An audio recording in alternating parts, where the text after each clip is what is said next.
Hello and welcome back to Mechanics Deep Dive. Today we talk about what happens when you die in Hollow Knight. The mechanic of death in Hollow Knight is something that has been established. It's effectively you have a death spot that's marked in the game and you lose a type of resource that will be associated with this location. We will die here for example purposes, and now we lose all of these red balls which will be used for currency purposes. This is how we buy things in shops. And the only way to get it back is by getting back to the place we died, which is located on the map, so we can find it.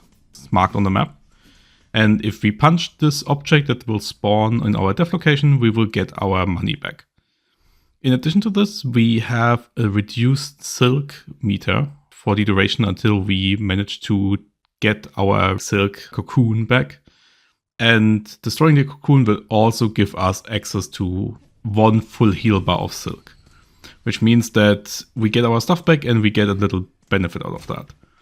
The first thing that I would like to talk about with this is the same that I would usually talk about for other Souls-like, like specifically Souls or Elden Ring games that have this type of mechanic, is that this is a form of loss aversion that we trigger in the player in engaging with this.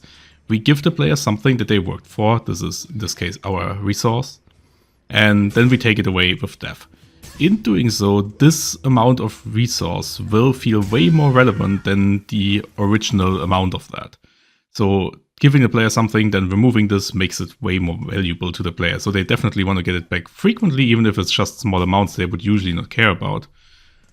This is a way how we can generate a sense of urgency. So for once we have this, oh, hey, we have this, you died now, you lost your stuff, but you can get it back. And this is like partially crippling to the player in terms of motivation with like, oh no, I can lose this thing now, because if you die on the way there, you lose them for good.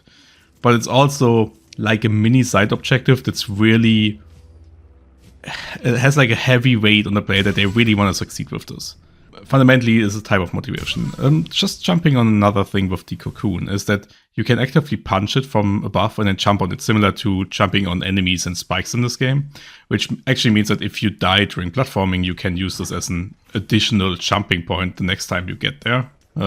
Pretty sure speedrunners will break this to some regard, but also for normal players, if you struggle in jump and run sections, like the second time you get there, every time in the locations where you didn't make it further, there will be a little additional jump pad for you to take advantage of. And now you can also see that we have a certain amount of resource. We will just die like twice in a second, and then we will see that we lose that resource. In this case, the rosary. You can also string your rosaries up in this game, which puts them in the form where you don't lose them, so the player has access to a version that will effectively save these things, so you don't lose them on death. But you will do so at a loss. So you lose about like 20%. It's not a percentage, it's like a fixed value, but you lose about 20 of them every time you string them together. Yes, so getting back to the like motivational part of this. If you compare this to like most normal game save functions, where you just die and then you lose nothing, you get just reset to the last checkpoint and you basically lose the progress that you have made until you reach that. This mechanic is actually quite helpful for the player instead, because you get resources in this case, like currency in case of Elden Ring or Dark Souls would be souls, which is like a stand-in for experience or money. You get this on the way to go to the location, and the second time you go, they will likely know what challenges await you, so the second time it will usually be easier. But you get the same amount, or at least a similar amount of resources for going to this location. So players actually grow in strength as they go on, instead of like staying in one point as you would usually for a normal save game. Yes, to just give this like a source, like additional intersection. So this game has the Silk Eater item, which just allows you to get your stuff back. So you can, for a limited amount of time, just ignore this mechanic and just get your stuff if you don't want to pick it up again, which I think is a way better way than the Rings of Sacrifice that you have in Dark Souls, because you can do this after the fact, which makes this just way more approachable for players. Here, from software, if you look at this, I think this was a better solution for your type of mechanic. So, getting us back to the motivational factor. So if you die twice, like the new death stain will replace the old one, so everything from the old one will be lost, your money will be in the new one will also be in the other location.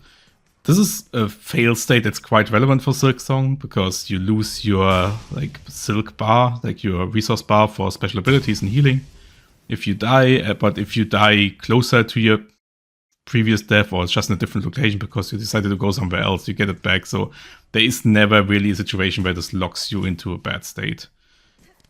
The worst thing it can do is to force you to lose some of your money. I think that's all I have for this for now. If you have anything in addition that you want to add, please put it in the comments, and if you want to correct me on something, please do so as well. And we see each other in a new video. Have a good one. Cheers!